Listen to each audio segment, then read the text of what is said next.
Hey, what's going on, everybody? Welcome to episode number 45 of Mirrorless Minutes. I'm sitting here tonight with Mike Banning, and this is the eve before we leave for Out of Chicago. I'm doing my DJ thing right now. The Out of Chicago eve. Groove on here.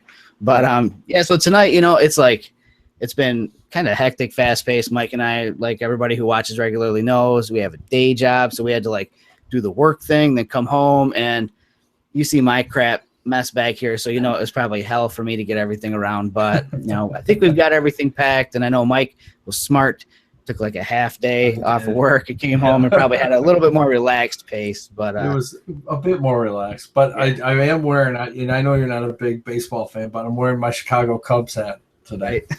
Nice. Just for the thing. I probably won't wear it there, but in the spirit. Yeah, no, it pretty sure I'll have an Olympus hat on. Yeah, which reminds me, I need to pack one, so it's going to be hot.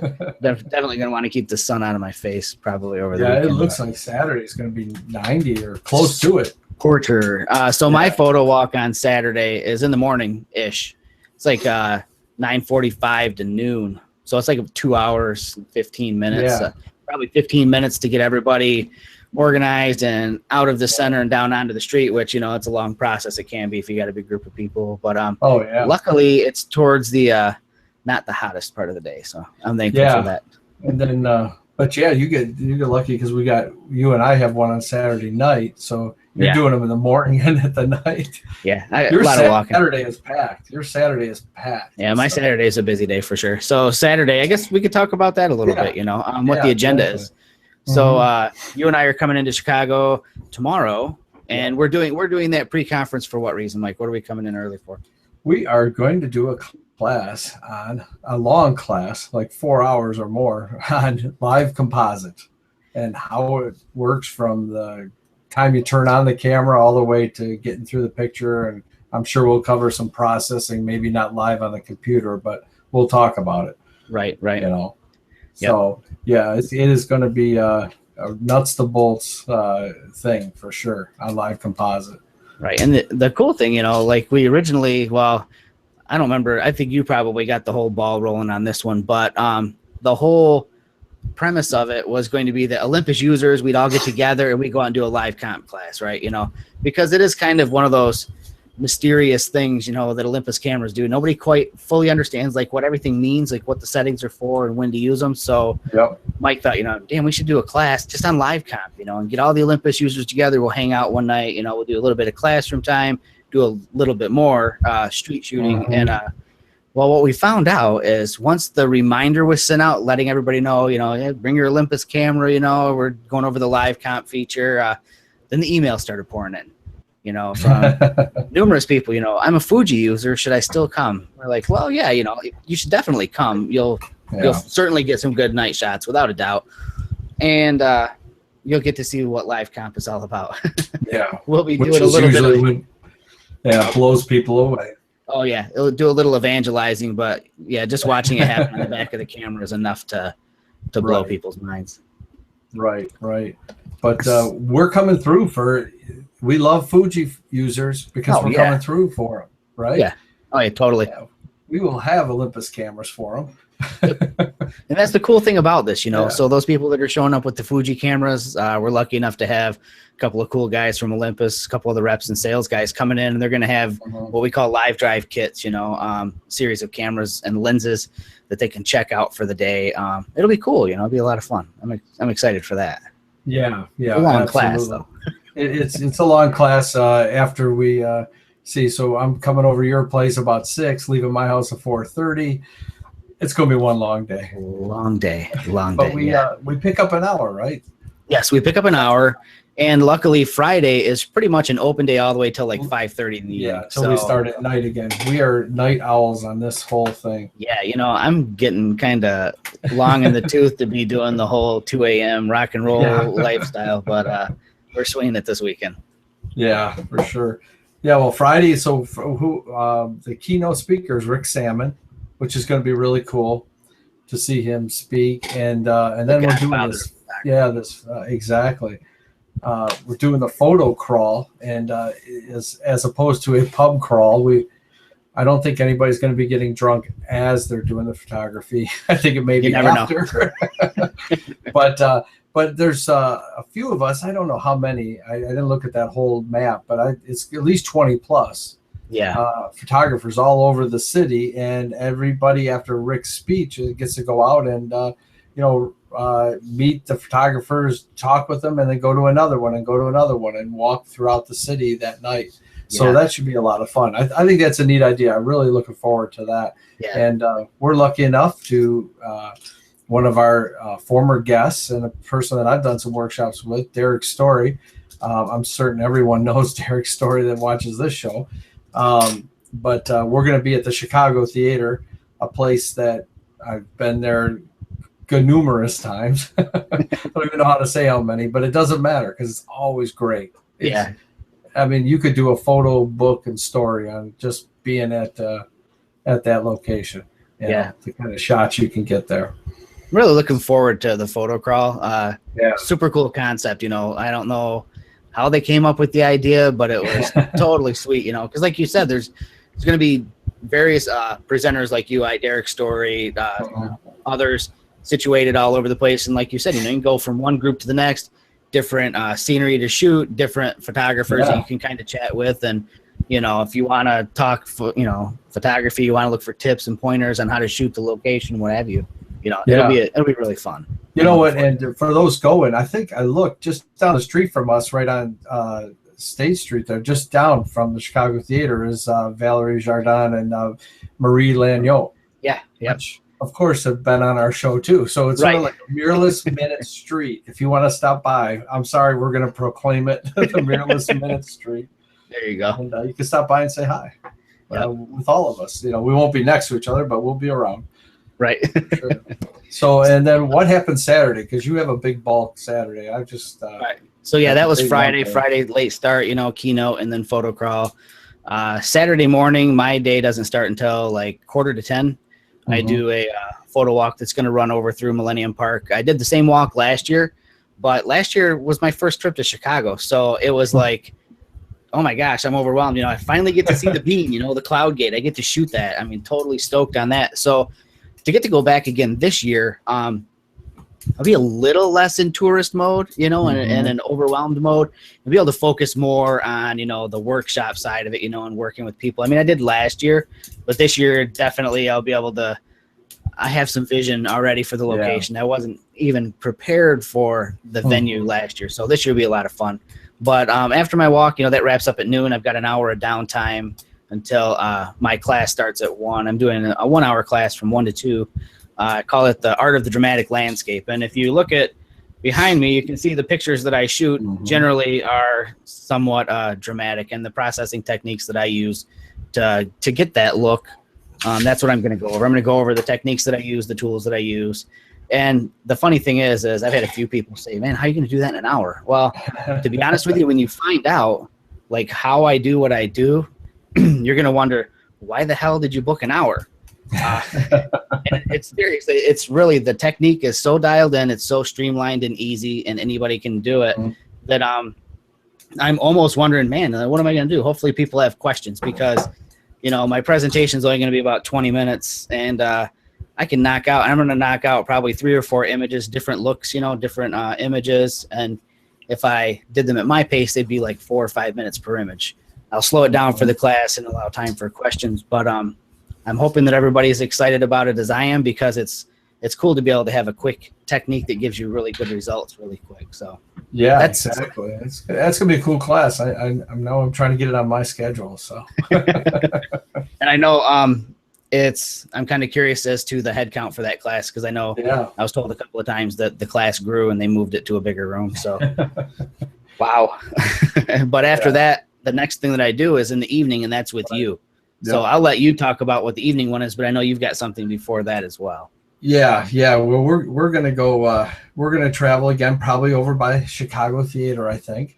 We're definitely going to go in that direction. We have a couple other ideas as we go over there, though, and we'll spend a lot more time with those people, because I don't know what last year's one was that we did. There might be 15 people, maybe something on that. It wasn't like 25 or 30.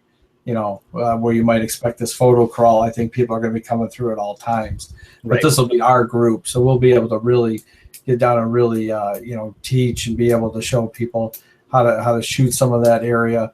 And there's some great street photography just down the street at the L there, right down from the Chicago Theater. I mean, we can do all kinds of stuff there. So I think that'll be a fun night. And, plus we'll probably have some crossover and have learned some things from our own class, because that's what I always find. So when I'm in Chicago, I find, oh, here's another new place that I didn't see. So if we find those little tidbits, we might take a little detour and hit that too. Yep. I'm pretty sure. So yeah. So I would think after Saturday, we're going to be extremely tired. Right. So on Thursday. So on Saturday though, before our class, what do you have something during the afternoon as well though, right? On Saturday? Yeah. No, I've got because my class is on Sunday. Oh, I thought you had something Saturday afternoon.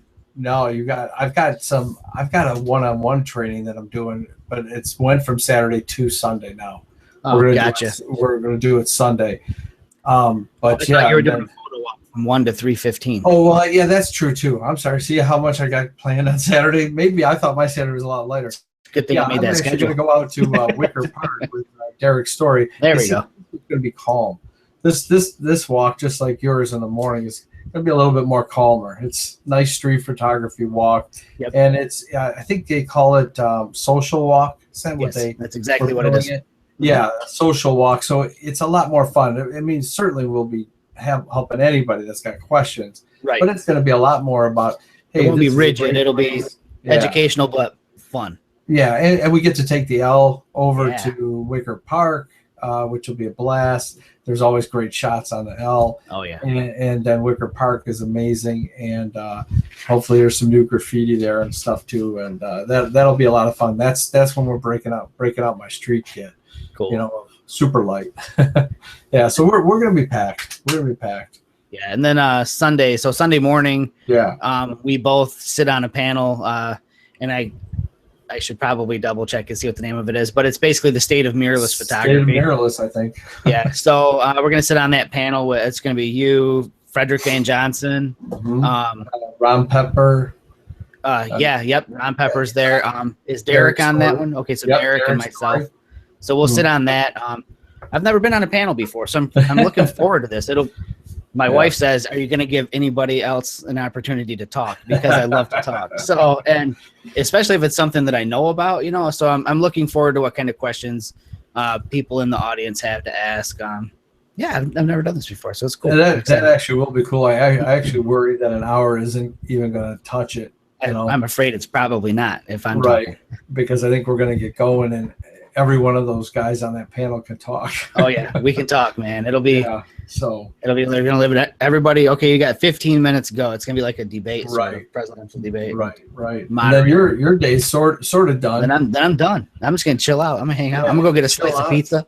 Yeah, exactly. I've got one more thing to do from 1 to 2. I'm going to do how to use live composite in an urban setting, and it's going to be a sort of scaled down class, of course, from Thursday night, because just an hour. So we're just going to talk through a lot of the pieces.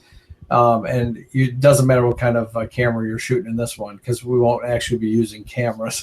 Right. It's just going to be about live composite and what some of the other things you can do with it too, because I've actually reached out to some photographer, mid-Michigan photographer. I can't remember his name. Got some weather photos from him, some McDonald's old guy or something. I don't know. So Jamie's going to appear in my presentation. Normally, I'm sure we don't normally do that, but I started looking through my photos. I go, I got nothing for like weather stuff. I said, I'm just using Jamie's. It's easier. You take good shots when you've got good weather in the middle of the state. Yeah, that's in my I think it just breaks up when it gets to Detroit, I swear. But so you'll make, your photos are going to make an appearance in the presentation as well. Cool. So, which is good. Good. Without a doubt. Yeah, and then we got to get back. Oh my We gosh, got to work Monday morning. Day jobs, we actually have careers outside of photography, which it's good and bad all at once, I guess. Good and bad, right. But I get back for a day, and then I'm traveling to Austin for the rest of the week. Boy, holy smokes, man. So I'll have something to talk about on the next week's show. Yeah, there you go. Yep. Yep. Man, the next week's show will be 2 days after the 4th of July, right? It will. Wow. Yeah. So hopefully I'll have some shots from that. Taking an extended vacation a couple Oh, days are you? before the holiday and one after. So Nice. I got to take at least 1 or 2 pictures. Yeah. Well, I know we were supposed to talk about what's in our bag, and I think we could do that. You want to hit real quick, though? Could talk that we both got these over the last week. Okay. Yeah. All right. And Jamie's been putting out, well, actually, your vlog is now this, isn't it? I mean, you're solely using shot with the tracker. No more using my damn cell phone. No more using another brand of action camera. Yeah. It's easier to use. And I have a feeling like I've got all this crap ready for my car tomorrow. I think we're going to wire up the car tomorrow and have some vlogging going on live while we're, maybe it won't be live, but it'll be soon to be out. Yeah, there'll definitely be some footage there. So some conversations across that. But I got a question on this, which was really cool. If you're on Facebook and you go to TG Tracker Enthusiasts, ask to come on in, because whether you're going to get one or you're not going to get one, there's just some great opportunities to learn about them from people that have them. Right. And so it's an open to public group. But one of the people in there today asked about, hey, how do you put the and I think you have yours on. Yeah, you've got the underwater port. Yeah, I know you're not shooting underwater, but no. But he has the underwater lens, and somebody said, well, how do you get that off? And I'm going to show you real quick and see if I can get it close to here. There's a little red sliding switch there, just almost like a lens on a camera, really.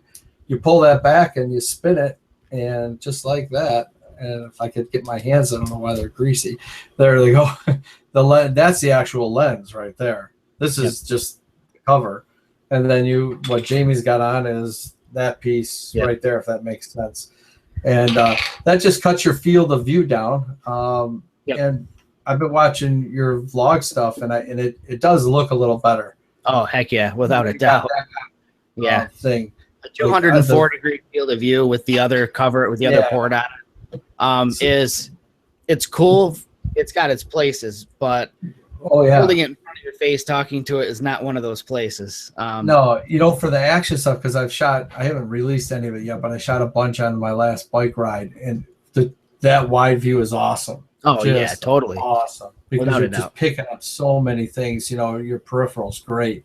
But I think when it's in front of your face, you're right. It's a little and it's funny because the image stabilization on this thing is really good. Yeah. Especially if you're shooting with the field of view that this one restricts it to. At 204 degrees, it's so wide that I don't know of any kind of image stabilization that's going to be able to correct, because you've got so much distortion already at the periphery that the image stabilization can't comp for that. I mean, that would have to be like a combination of software and real-time rendering. Like, it'd be magic. It's just not going to happen. So that's kind of why I went to the underwater port. And also in the TG Tracker, there are different settings for field of view. So there's the wide field of view, and then there's the underwater field of view, which is made to basically crop it down to fit this. Well, you can kind of see like this black framing around it. Right. That's actually where your field of view ends up being. So I think what the setting does is it restricts it so that it fits just within that box. And by doing that, you don't have the super wide look, so you don't get that jello-y look on the edges. Like I said, it's got its place. It's just not for what I'm doing using it. Right. But I'll tell you what, the clarity, and I'm blown away by it. And okay, so here, testament to whether or not it's a tough. And I don't know, it made it into my vlog the other day. So I put in a couple of clips where I set the camera to 120 frames per second. And I'm throwing it back and forth to my son, and I'm throwing it up in the air. I'm throwing it up 15, 20 feet up in the air. I don't remember if it says right on the camera what it's rated to for falls. I think it's probably like 10 feet or something. I thought it was 10. I was just going to say it. Yeah. Okay. Well, I'll tell you what, I blew that number out of the water. I didn't do it on cement, obviously, but it was at least 15 feet up. It was up over the second story of my house, and it came right down. And I don't know what, I guess I'm just getting old and slow. My ninja skills are gone. I reached out, and it was like right between my hands, smacked on the ground and bounced. And Carter, my son, says, "Did you break that one?" referring to the fact that the last Tough I broke it, well, because I dropped it 150 feet out of a hot air balloon. So whatever, it's going to break. But I picked it up and it was still recording just fine. And I don't remember if I put that exact shot in the vlog or not, but swing over to my vlog sometime and check it out. You'll see those shots. Yeah, that was pretty cool. In fact, it gave me some more ideas. As every time I see something, it's got another idea bounces off. But that catching was awesome when Carter's putting his hands there. Yes, yeah, it's coming into his hands in slow mo. I'm going, oh, it's like being on a softball or something. Right. Yeah, exactly. And so that was shot at 120 frames per second at 720p.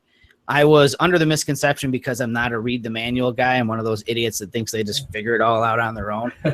Alex McClure clued me into the fact that you can actually do the 240 frames per second at 720p also, which is, it's ridiculous. So me throwing the camera up like 10, 15 feet up into the air, 20 feet up in the air, it takes a good 3 or 4 seconds for that whole video to play through. It's so slowed down at 240 frames a second. If I threw that up, I could go fire up the Keurig, get a little cup of coffee going, come back just as the camera makes it down. So you can really slow down action. And actually, I'm really looking forward. Yeah, I hope you're watching, Alex. I want to see the footage he was shooting. I know, so do I. He was shattering light bulbs at 240 frames a second. So. I'm thinking there's some things to do there. Yes, without a doubt. So, that's just a couple of the things that I've been doing with the TG tracker. And I know you've been attaching it to what? Well, for sure, the bike taking out, but I mean, I've got a little video out there. I've got it attached to my lawnmower over the weekend. That was cool. My weed whacker. Because look, there's a point where there's so much in life. I just don't climb Mount Everest every day.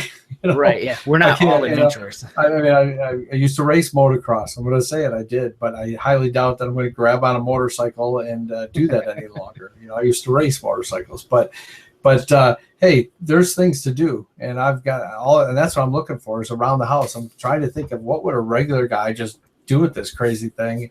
And there's tons of stuff if you start looking around, and that's why I did with this weekend. I said we're gonna put it on shovels. We're gonna do all kinds of stuff. And that's the thing too. That's like one of the best things I think I've heard somebody mention about this camera yet is that we're not all extreme sports enthusiasts. Right. I'm not a skydiver. I don't wakeboard. I mean, I still snowboard on as exciting as I used to do it. But regardless, I don't live that lifestyle anymore. But I'm finding stuff to do with it that's fun. So another thing, I'm really hooked on the slow motion stuff just because I can do it in high def now, like good high def. So a fun one that I did, and I'll have to share it sometime in the near future here. Tennis ball out in the yard with our Shih Tzu. And if I bounce the ball, he likes to let it get up about 4 feet up in the air, and then he jumps up to try to catch it in the air. Nothing funnier than watching a dog completely miserably fail at catching a tennis ball in midair and then just looking like a sloppy mess when he lands. It was just fun, and it's little things like that, and throwing the camera back. Attaching it to a lawnmower for a time lapse was freaking hilariously funny to watch, it's goofy stuff like that. In fact, I took the other day. I don't know if you're in the States or somewhere in the Midwest, you might have heard of Tim Hortons. I know Jamie is. It's a donut place, like a Dunkin' Donuts. Well, the other day I hooked it to the outside of the car on Saturday. I went up to get some donuts on Saturday morning, and I had it sitting out of my passenger window outside of the car, which was awesome. I got to tell you, the image stabilization, I haven't released this video, but the funniest thing is the lady coming out of the drive-through window to give me my food sees that camera, and the look on her face like, what? And the heck is that? She probably thought it was some secret shopper. But it's fun. And there's all on tape, so. And that's the cool thing, just doing like everyday life, So for me, it's been the vlogging and the time-lapse feature. So the time-lapse runs until you hit stop. I know. Right? There's no hard stop on it, right? Because, I mean, yours ran for, what'd you say you let one run for a couple of hours or something? Oh, yeah, 2.5 hours. So there you go. I mean, so this thing's cool. I can't wait to do, like, weather time lapses with it and stuff like that. I'm thinking Chicago, off the balcony. Oh, yeah, totally. And I just got a new 64 gig micro SD card that I put in it. So just really quick, a little bit about the cameras in case people don't know or haven't read yet. It's super simple to operate. It's got a different menu than all the other Olympus cameras for all you haters out there. So basically a little toggle switch right here turns it on. So you can see the display is on. Hi. So the switch goes the other direction though, and that's logging mode. So what it does in like a super low energy use mode, it records all this crazy data that the tracker can do. So it tracks things like elevation, barometric pressure, G forces. I know, what am I missing? Underwater. Yeah, so whatever they call that, manometer or something. I don't know. Yeah. So when you're underwater, I think it uses the pressure to help detect, how deep underwater you are. I mean, it's recording all this stuff in a log file that actually can be like used in conjunction with like your images or your video. So what's really cool with the videos, you can see like a spiked graph that shows like your G forces, where the most G's were hit, and you'll know exactly where at in the video that is. It tells you like how far into the video. Really cool. So that's like some of the stuff that it does as far as logging goes. Like I said, the menu is really simplified. I won't show it on here, but it is extremely simplified. They're basically making it so you're not sitting there putzing around with menus and buttons and settings and all that stuff. You're basically just you're in there. It's also got, let me do this here. Hold on. Oh, the light. Yeah, I'm like half blind without my glasses. There we go. That button. Whoa. It's got like a ridiculously bright LED light. So you can illuminate, what you're recording. I'm actually recording right now. Let me stop. Which works really well over the night when we were riding at night with all the people in the slow roll. As long as you had that pointing at them, you can actually you could still see faces dark at night, which is nice. Because they got to get close anyways because it's so wide. Yeah. So it's really neat. And then I guess that's mostly it for it. It does have Wi-Fi, so you can transfer. You can transfer your video even over. You can't transfer the 4K, but I'll tell you what, I wouldn't want to screw around with trying to transfer 4K video via Wi-Fi. That's via Wi-Fi. I don't think anybody is doing that. No, it doesn't make sense. So I don't know what else can I touch on this. I think that's mostly it. You've got the two different ports. You've got one that restricts field of view. You got the other one that you would use for like the extreme 204 degree field of view. It comes with this cool grip, which is kind of cool for just like I was chasing my kid around the yard with it, or when I'm doing like my vlog, lots of times I'm just holding onto the grip. It's got a little selfie mirror on it, so you know where you're at in the frame, which is kind of cool. Well, tell them what's on the bottom that holds on that grip, which really makes it special in case you ever want one of those other market. So like, I'll just take off the little little screw here. And for those of you who own a different brand of action camera, you'll recognize that connection style. So if you have any of those accessories, they now work with your tracker. And if you don't, and you start to buy them, you're gonna go crazy. And we'll give a link to a kit that Mike recommends. That actually mine just came in the mail today. That has like a gazillion different mounts and accessories. So I mean, you can mount this thing to everything from a kitten to your refrigerator to your toilet, whatever. I don't know. There's a lot of mounts. I know that. Yeah. So yeah, I guess that's about it for the tracker. You want to share a couple of photos tonight? Yeah, sure. I'll go real quick. What I'm gonna do is, let's see. I'll share this, but I'll share two since we're going to Chicago. I'll do this first one. There you go. This was over Memorial Weekend back in Chicago. I was just there a couple of weeks ago, actually. Went and did some Cubs games for a couple of days. But just cool shot, the L, but it was such a bright day and the windows reflected. I just loved the shot coming down, the reflections. Just loved the way that ended up. In fact, I didn't even see that because it was so darn bright when I was shooting. I didn't even know it happened. But you may or may not know the last one I took was from Puerto Rico, and I'm going to show this one. This is the streets, some of the streets in Old San Juan. I'm telling you, man. The Puerto Rico, just stay tuned. That's all we're gonna say is stay tuned. We've got some plans going because we've got to get back here. The street shooting in Old San Juan, and just amazing. Every street is, all these cobblestones, beautiful colors. Churches. Real quick, I'll show you. There's a 500-year-old church right there. Where the remains of Ponce de Leon are buried. So there's a lot of stuff. The city scene right there with the pastel buildings. Is that one of the color profiles in the pen? That is not. That's straight out of the camera. I was going to say that is with the Pen F. That's with the Pen F. Right. But that is a 3-shot HDR actually. Ooh, nice. Yeah. because it was so dark down in here where I was yeah. standing and so bright. I wanted to get these flags in. So the 3-shot HDR, and man, I do have the one from, because I was shooting JPEG RAW, of course, and I was shooting it in color profile 3, and it's a little bit brighter. It almost looks a little funny in the sky. Ah, okay. That one is almost a little too bright Yep. for that color, but this one just, I brought out more of the, I think, the stones, and that, you know, with an HDR it would do that. Yep. So yeah, I'll stop there. I don't want to get going on the thing here. Let's see, where is I don't want to start giving away all the secrets, but just stay tuned. We'll figure something out. Yeah, hopefully people are interested in getting out and exploring. Exactly. All right, I only have 3 images to share. 2 of them are literally from like 2 days ago, and then the other one's from the other weekend at the campground. So basically, the top photo, you know, I'm in love with the PinF, you know, especially the color profiles. Like this color profile 3 just blows my socks off, you know.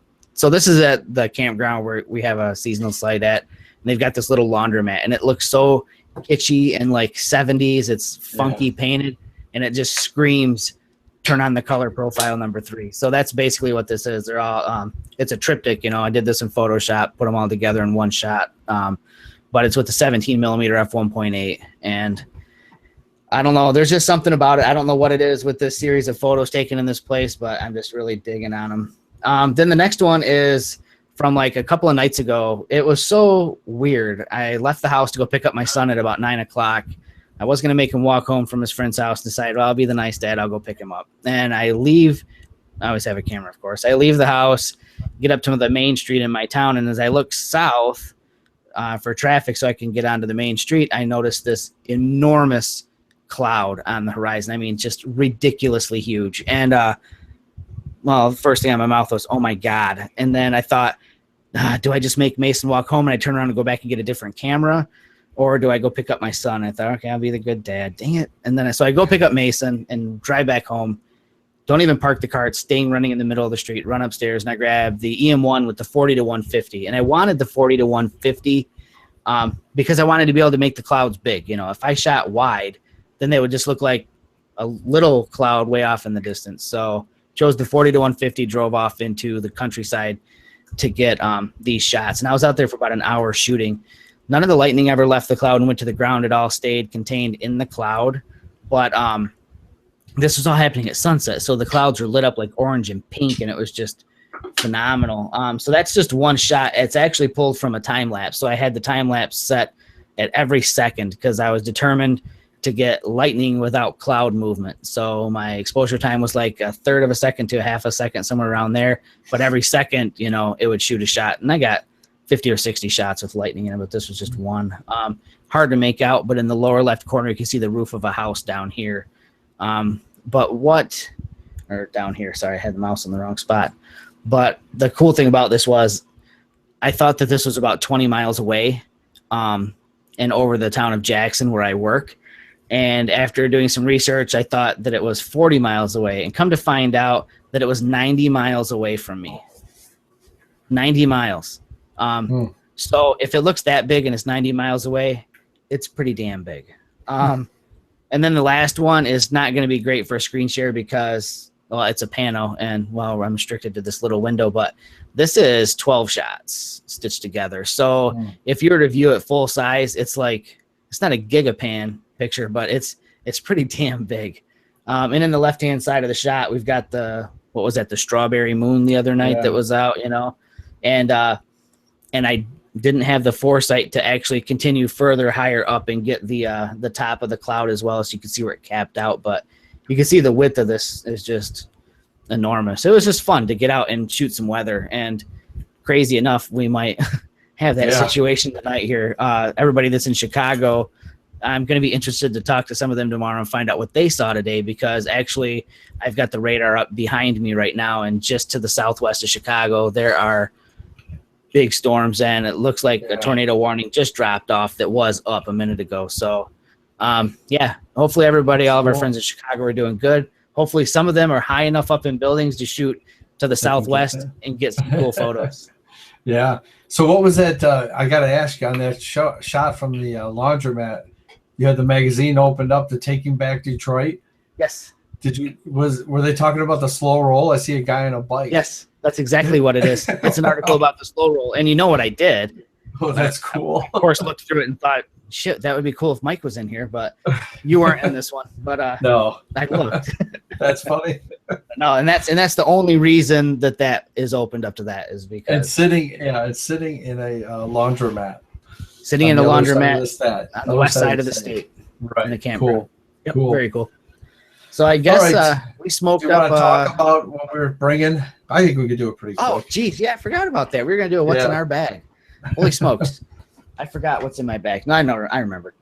So basically, I'm bringing 2 bags. All right. I'm bringing the Think Tank Photo Perception 15, I think is what it is. It's the medium-sized perception backpack. I'm bringing that because I'll put my laptop in that, and my bigger camera gear goes in there. And when I say big, that's a relative term because it's mirrorless. Right. So I'm bringing the EM5 Mark II with a grip on it. It's just I kind of like that camera more now lately. So I'm bringing that one. I'm bringing the 7-14, the 40-150, and that's what's in that bag right there. And then I'm also going to bring the Peak Design Everyday Messenger, and in that bag, I've got the Pen F with the 17mm that's almost like welding on that camera. I've also got the 8mm fisheye, and I'm bringing something slower in usage anyways. I'm bringing the Voigtlander 42.5 f.95 just to slow my roll with that, Yeah. And then if I need to, I can put the laptop in that as well. So that's all I'm bringing. I'm bringing 2 cameras, and I'm only bringing like 4 or 5 lenses. Normally, when I go somewhere, I take like every damn thing I got, and I need to stop that. I'm hoping that by doing this, it will make me say, okay, you know what, just work with what you got, get a little more creative. So, yeah, well, I'm surprised. I'm looking at my list because I didn't grab my stuff. I wrote it down real quick and I said, crap, I'm bringing more than Jamie. That should be the way it is. But I don't know if I am actually. I'm bringing EM5 Mark II. I sort of made myself 2 kits. So I've got that EM5 Mark II. I did bring the 7-14 Pro lens and the 8mm fisheye, but I didn't bring the 40-150. okay. So that's when I've got to use yours for together. And then, but I did bring the 12-40, just in case I need something like that. So that's sort of my. I think that'll be the sort of photo walk bag with you. Yep. That's not the street one. The street one though is all the Pen F. Right. So obviously the 17mm that stays on there all the time. I did bring the 12mm too because we're going to get a lot of chances in Wicker Park for graffiti, and I want to get down low and perspective and get wide as I can. Right. And then depending on the type of day, I always bring the 14-42 easy just because it's easy. Yeah, literally. It's easy to have on. It might be something I want to do. And in my street kit, I don't want to bring the real nice fisheye pro, so I'll bring the body cap fisheye pro. Right. And get funky with that down at Wicker Park. I brought one extra thing I know you don't have with you, and as I did bring my film, I'm bringing my film camera, my Contax G1.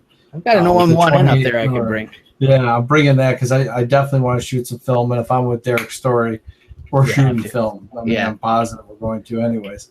But so I'm bringing mine in the Perception everything in that Perception Pro, that big bag. You only bring one bag? Well, no. Oh. Okay.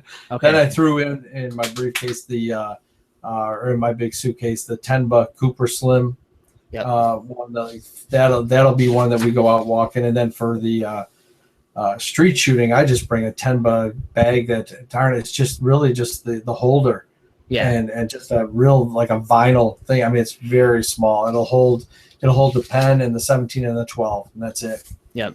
Yeah, and that's how I want to be in the streets. But yeah, so still really light compared to last year, I can tell you, because last year I think we got laughed at a few times. They're going, I thought you were the mirrorless guys. Right. We were carrying around 5 bags. Yeah, our class was supposed to be about, basically packing light, and we had like everything that they make, and some of it in duplicate. And I was like, wow, we're rolling in like suitcases and stuff. Yeah. So I wish you wouldn't have said the 12mm, because now I'm thinking I need the damn 12mm for the nice stuff. I know that's sort of where I was going. But I think something that I didn't mention, I think that I will bring though. I probably will bring the 300, And I don't know that that will necessarily go to any of the classes or anything, but I think it might just stay in the apartment.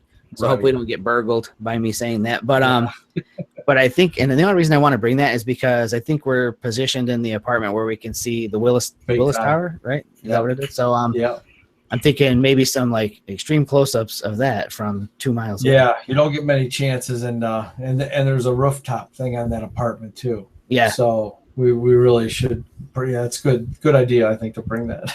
Yep. So I guess that about wraps it up, man. We've been doing about 45 minutes here. It's a long show for everybody tonight. We had a lot to cover in a short period of time, really. And I think I'm probably about ready to spend a little bit of time with my family before I'm gone for the next 4 days. And for everybody that's going to out of Chicago, we will see you guys there tomorrow. Yeah, definitely. See you in the Windy City. And see you guys in a couple of weeks. All right.